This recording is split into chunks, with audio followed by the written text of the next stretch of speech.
బ్రేకింగ్లో చూస్తున్నాం. అవినీతి ఆరోపణలతో గనుల శాఖ ఏడీ బొజ్జ జయరాజుపై ఏసీబీ అధికారులు కొరడా జులిపించారు. ఆదాయానికి మించిన ఆస్తుల కేసులో భాగంగా హైదరాబాద్, వరంగల్తో పాటు మొత్తం 8 ప్రాంతాల్లో జయరాజు, ఆయన బంధువులు, స్నేహితులలో ఏకకాలంలో సోదాలు నిర్వహించారు. అధికారిక లెక్కల ప్రకారం 3,06,53,000కు పైగానే విలువైన అక్రమ ఆస్తులను గుర్తించినట్లు అధికారులు వెల్లడించారు. అయితే మార్కెట్ విలువ ప్రకారం చూస్తే ఈ ఆస్తుల విలువ దాదాపు 60 కోట్లకు పైగా ఉంటుందని అంచనా.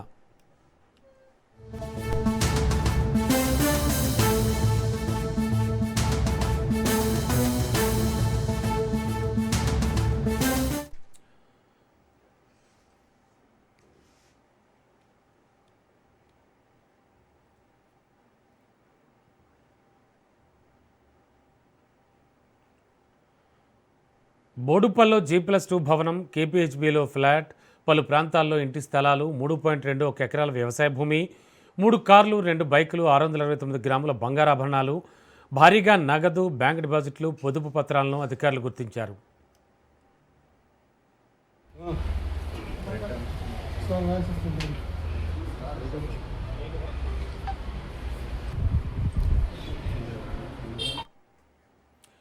ఇక జయరాజ్ డ్రైవర్ ఫోన్ విశ్లేషణలో కీలక విషయాలు వెలుగులోకి వచ్చినట్లు అధికారులు తెలిపారు.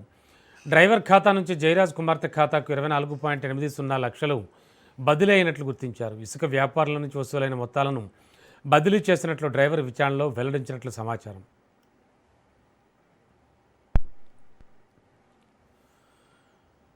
గతంలో కూడా జయరాజ్పై పలు ఆరోపణలు, క్రమశిక్షణ చర్యలు ఉన్నప్పటికీ ఆయన వ్యవహార శైలిలో మార్పు రాలేదని అధికారులు చెబుతున్నారు. తాజాగా ఆదాయానికి మించిన ఆస్తుల కేసు నమోదు చేసిన అధికారులు జయరాజ్ను అరెస్ట్ చేశారు.